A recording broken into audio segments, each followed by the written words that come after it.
Hello, this is part 3 of the sermon which I preached at St. Paul's Church in Efford recently called The God of Surprises.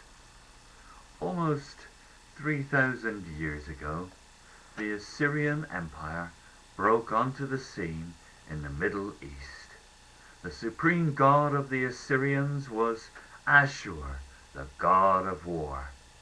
And whereas we read in the Bible that King Solomon asked the God of Israel for wisdom to rule his people, their kings hoped that they would have the power to strike terror into the hearts of their enemies just by the way they looked.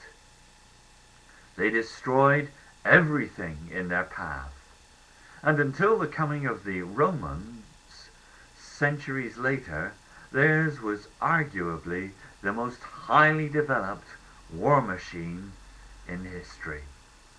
They were known to impale their victims on stakes, and in the siege of Lachish, they would destroy men, women, and children. The traces of their cruelty and the record of the harsh way that they treated the people that they conquered exists to this very day. One day, the Lord spoke to Jonah. Jonah, I want you to speak my word.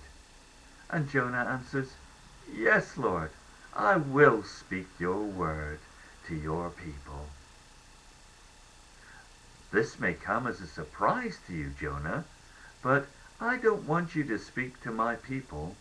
I want you to go to the capital of the fierce and cruel Assyrian Empire and tell them that if they don't repent, I, the God of Israel, am going to punish them.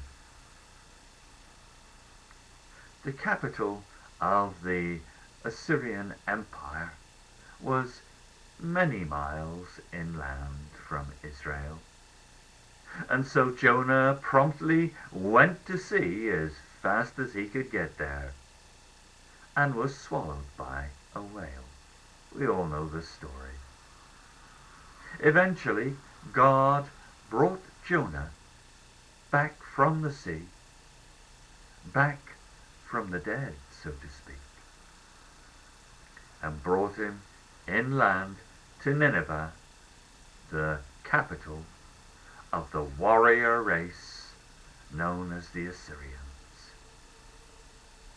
And when he got there, he would have no doubt seen the statues of their patron goddess, Nina,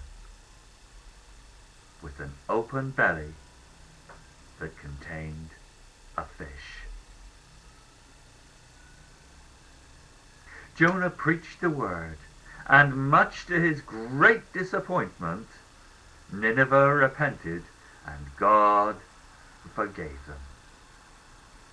You see, Jonah knew that Assyria was a cruel and harsh people, that they were conquering all the lands around them, and that one day Assyria would conquer Israel and Judah.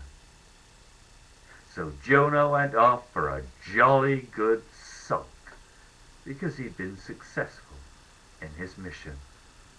But I suppose we can forgive him, considering what was going to happen, considering that Israel would one day be exiled because of the cruelty of Assyria.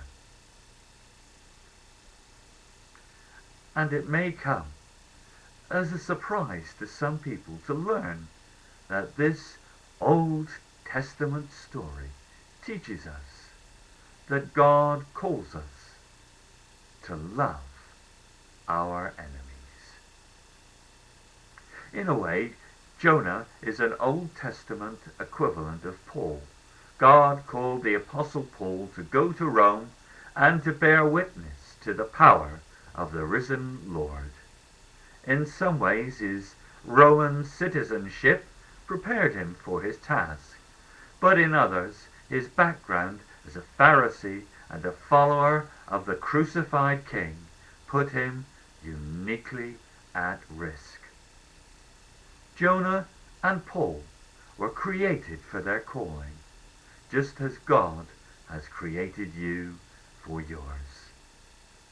There is an old saying, God works in mysterious ways, his wonders to perform. If you are a believer, spreading the word and living by faith, then get ready for a surprise, because the history of the Judeo-Christian tradition is full of them. Du Guinness,